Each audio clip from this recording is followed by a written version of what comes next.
Une fois on termine la modélisation d'un objet, parfois on cherche vraiment comment le mieux présenter dans une scène réservée pour ce type de travail. Donc, je vous invite d'aller dans la vue left, ok? Là, vous voyez l'objet. S'il est un peu incliné, vous prenez la vue front. Bah, soit left, soit front. Dans mon cas de figure, je prends left. Je clique sur Create Line, puisqu'on focalise vraiment sur les lignes, parce que je peux créer un plan si je veux. Ok? Snap to goal by Des it. choses que je ne vais pas les expliquer une deuxième fois.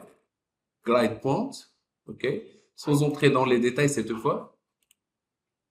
Je veux une très très grande ligne qui est bien alignée à ce point-là. C'est la chose qui m'intéresse.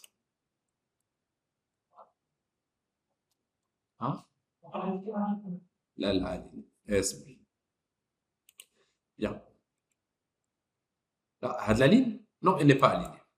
J'ai dit alignée par rapport au point de départ, c'est-à-dire l'axe Z. C'est la chose qui m'intéresse le plus. Ok? Bien. Une fois j'ai fait cette opération, de toute façon, ça c'est interdit, je clique sur le Modify Extrude. Donc, je prends de l'extrusion. Je lui donne une très très grande valeur. C'est tout. Donc, une valeur aléatoire. Il faut qu'il soit très très grande valeur. Je désactive le Snap Toggle et je le déplace. Et un tout petit peu quelque chose qui est comme ça. Par la suite, je lui donne le modificateur Shell qui nous permet tout simplement d'ajouter de l'épaisseur, comme vous voyez. On a un épaisseur maintenant. Bon. Concernant l'épaisseur, c'est à vous de voir est-ce que c'est inner mount, outer mount. In my case, je prends bien sûr le outer mount, c'est dans l'autre sens pour ne pas toucher bien sûr la chaise. Exactement. Une fois que j'ai terminé aussi cette opération, je clique sur M as Material Editor. Je prends un matériel qui est hyper blanc et je l'applique sur le plan. Comme ça, j'ai le blanc sur le blanc provisoire.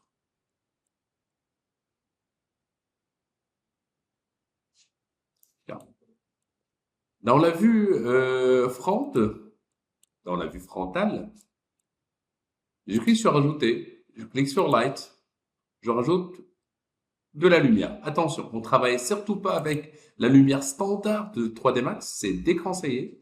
On va utiliser une lumière photoréaliste comme celle de V-Ray. Je prends V-Ray Light, je prends Plan. Une fois on est devant Plan,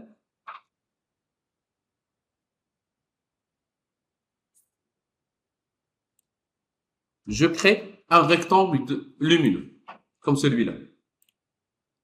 Un rectangle de lumière, attention, je dois vraiment faire attention. Dans la vue 3D, il faut qu'il soit face à l'objet, pardon, et la flèche aussi face à l'objet. C'est-à-dire, s'il est dans l'autre sens, comme ça, un tout petit peu, bon, c'est interdit. Ok, il faut vraiment qu'il soit face à l'objet. Dans ce cas, vous pouvez utiliser les valeurs dans Z, hein, pour qu'il soit certainement face à l'objet. Face à l'objet à 1000%. Une fois c'est fini, je clique sur Rotate. Je maintiens la touche Shift.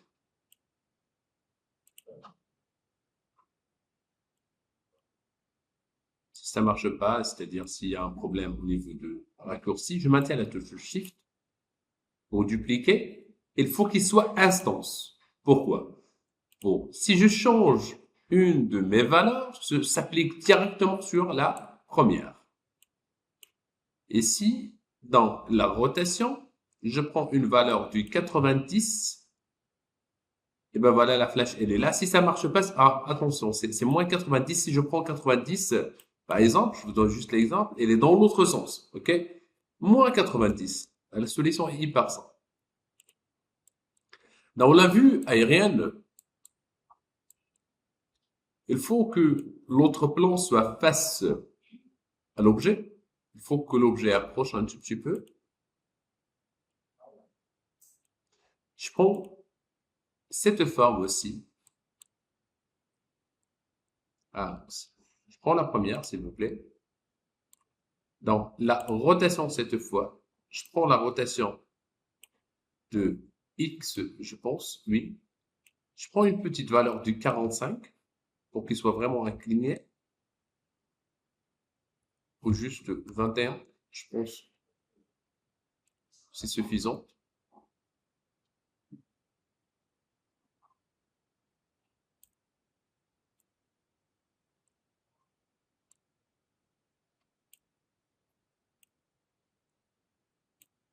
Donc, 90 moins 20, ça me donne 69. Oui, exactement. Moins 21, bien sûr. Je clique sur l'autre objet.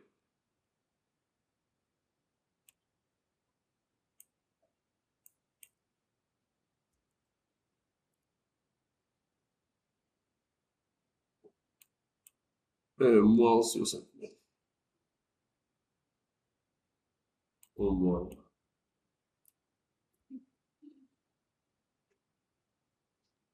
Donc, une petite rotation.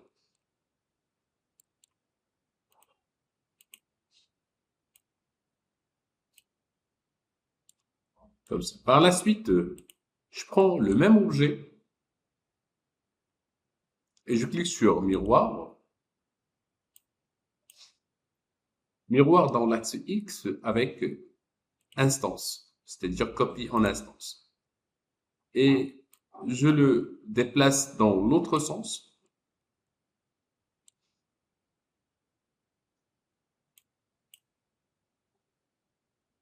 Bien. Ça y est, c'est bon. On a 3 spots lumineux face à l'objet. Je vais vérifier bien sûr mes lumières. OK.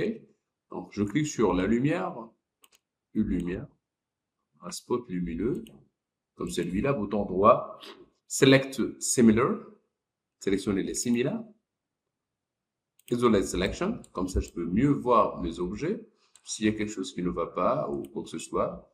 Donc, dans la vue, c'est comme ça, super. Donc, l'autre vue, et je pense qu'elle a subi des transformations au niveau de la rotation. Dans ce cas, je dois vraiment faire attention. Ok, donc c'est à vous de vérifier étape par étape. Bien, Isolate Selection. Pour voir ce qui se passe, d'abord, si je clique sur l'objet, je crée une caméra. Je clique directement sur Verify Physical Camera ou bien je clique sur Caméra, Verify Physical Camera dans la vue aérienne. Je clique et je glisse directement ma caméra ici. Bien. Et dans cette fenêtre, je clique sur Perspective, Caméra, Caméra. Je suis maintenant face aux caméras. Je clique et je maintiens la sélection, le bouton de la roulette, et je glisse un tout petit peu en haut, parce que je n'ai plus le droit de tourner autour de l'objet. Dans la modification de caméra, je peux ajouter le film gate. Bien. Voilà ma caméra. Si vous voyez bien avec moi, il y a 2 points. Il y a le target, il faut qu'il soit devant l'objet. Et la caméra, je peux incliner un tout petit peu comme ça et je peux voir ce qui se passe dans mon objet. Si je veux vérifier, modifier ou quoi que ce soit, eh ben voilà, je peux le faire facilement. Je peux même en même temps y aller dans la vue d'eau et incliner un tout petit peu la vue si je veux. Donc c'est à moi de voir qu'est-ce que je veux faire avec ma caméra. Je fais et je pratique mon premier rendu en cliquant sur notre TR, c'est celui-là, Render Frame Window. Je viens essayer d'observer ce qui se passe dans mon objet. Je clique sur Render. Si j'observe il y a un problème quelque part, donc je vais faire pour mieux comprendre ce qui se passe.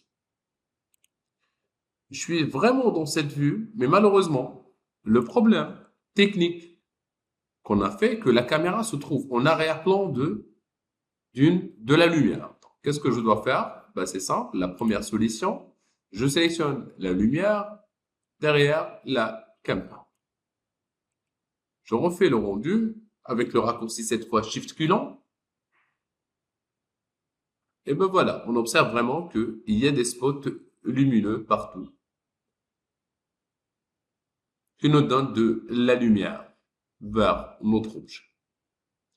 Bien, c'est un peu artificiel, comme vous savez. Bien.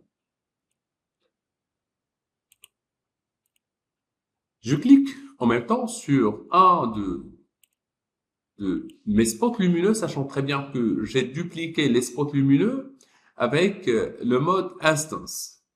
C'est-à-dire, si je crée ou j'active une option et ça clique sur les trois en même temps, je clique sur option invisible. Si je clique sur invisible, maintenant, les spots lumineux sont vraiment invisibles. OK? Mais il y a l'influence de la lumière. Et c'est quelque chose vraiment qui est bien. La deuxième remarque, je peux cliquer sur l'icône ici, Abort Rendering, pour arrêter le rendu. Je peux cliquer sur Start Interactive Machine.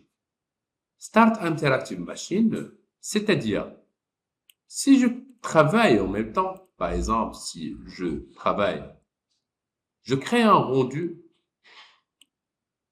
en même temps.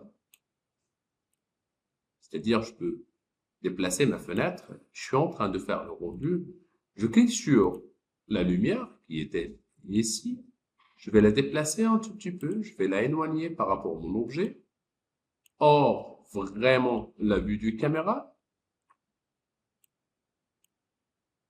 et en même temps, je me déplace ici pour ajouter plus de valeur de lumière. On travaille par défaut pour multiplicator ou la multiplier de 30.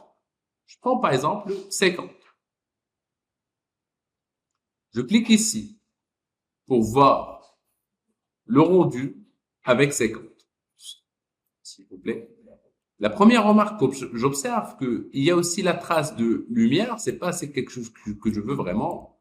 Donc, qu'est-ce que je peux faire? Je peux éloigner un tout petit peu la lumière. Je clique une deuxième fois ici pour voir, ben voilà, comme ça c'est mieux. Par la suite, on peut ajouter autre texture. C'est bien. Je clique sur la texture. Je clique sur M. Je prends un nouveau matériau. Je choisis le matériau que je veux. Vraiment, je veux cette couleur de matériau un peu foncé. Avec une toute petite réflexion. Assign Material to Selection. Le voilà. Par la suite, je clique sur l'objet et j'aimerais bien travailler librement sans virer caméra actuellement. Donc, je clique ici. Je travaille en perspective. Comme je veux maintenant, je fais ce que je veux sans le moindre problème. Une fois que je termine, je clique sur perspective, caméra et je prends ma première caméra. Et je trouve bien sûr la vue qui a été déjà enregistrée. Donc, perspective, voilà.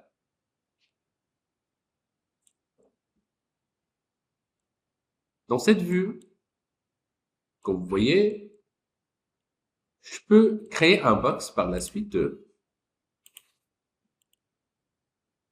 Un box, bien sûr, un box en mode autoglide qui me permet bien sûr de détecter notre surface. Et je dessine un peu le box, un petit peu qui est comme ça.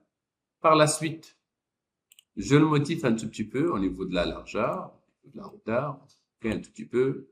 Je le déplace manuellement, sans le moindre problème. Allons ici, un petit peu, voilà. Et je lui donne bien sûr le modificateur qui s'appelle Turbo Smooth pour le smoother un tout petit peu. Par la suite, on rencontre le problème qui s'appelle l'influence de Turbo Smooth. Donc, qu'est-ce que je dois faire? Je clique sur le box. Je rajoute tout simplement des segments. Si vous voulez voir, vous changez le mode vers Age and Faces. Voilà. On rajoute des segments. Et ben voilà, notre support. Je trouve vraiment qu'il est assez grand, donc je clique sur Turbo Smooth pour voir ce qui se passe. Dans le box, dans la hauteur, je peux réduire un tout petit peu, pardon, je peux réduire un tout petit peu sa taille pour qu'il ne soit pas assez grand. Bien. Une fois c'est terminé avec cette opération, ok, j'observe dans la vue left surtout. Et j'observe vraiment qu'il nous faut un modificateur. Donc, je cherche le modificateur qui s'appelle FFD44. FFD44, je le retrouve ici. Je clique sur FFD44, je clique sur contrôle point et je peux sélectionner mes points. Et je mets les points ici parce que c'est un type de modificateur manuel un tout petit peu. Je clique sur le FFD44. Je choisis pour que les points ici vont être bien sûr bien alignés. Et s'il y a un petit problème, je peux prendre ce petit point-là et le mettre ici un tout petit peu si je veux. Bah, sinon, je peux sélectionner le tout. Un petit peu. Et ben voilà, on refait la même opération, même dans l'autre point. Ce qui nous donne bien sûr une déformation d'objet par rapport au besoin. Si je veux vraiment donner plus de soi-disant de réalisme, de déformation, il suffit juste de sélectionner un point et tu peux le modifier manuellement si tu veux vraiment faire des modifications, surtout dans l'axe Z qui m'intéresse. Ok.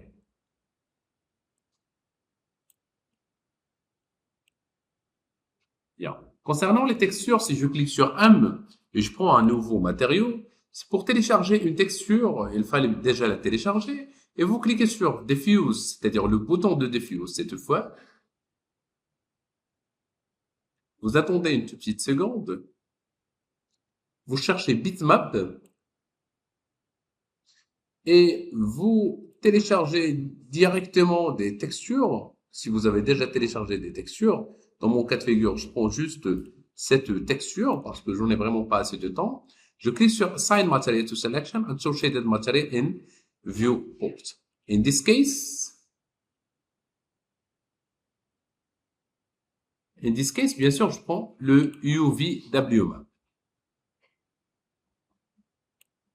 Le UVWMap qui gère bien sûr le problématique de texture. Je lui dis que c'est un box, ok, et je peux bien sûr gérer la longueur, comme je peux gérer un tout petit peu la largeur et autres textures. Et ben voilà, je peux en même temps lui dire que c'est sous forme d'efface si vous voulez, ou bien planar. C'est à vous de voir qu'est-ce que vous voulez, bien sûr. Bien. Une fois je termine cette opération, je clique sur caméra ou bien le raccourci C et je lance une deuxième fois le rendu. Bien sûr, il nous faut beaucoup de choses comme l'ouverture des caméras, mais on ne peut pas traiter tous les points en même temps. C'est juste pour info, à n'importe quel moment, si j'aurais vraiment besoin de plus de lumière, quand je sélectionne la caméra, je clique sur H par exemple, vers la caméra, je peux réduire un tout petit peu le F-number. Je peux prendre par exemple une valeur de 4. Et ben voilà, maintenant on a plus de lumière et vous allez voir que on peut bien sûr traiter notre élément avec beaucoup de lumière.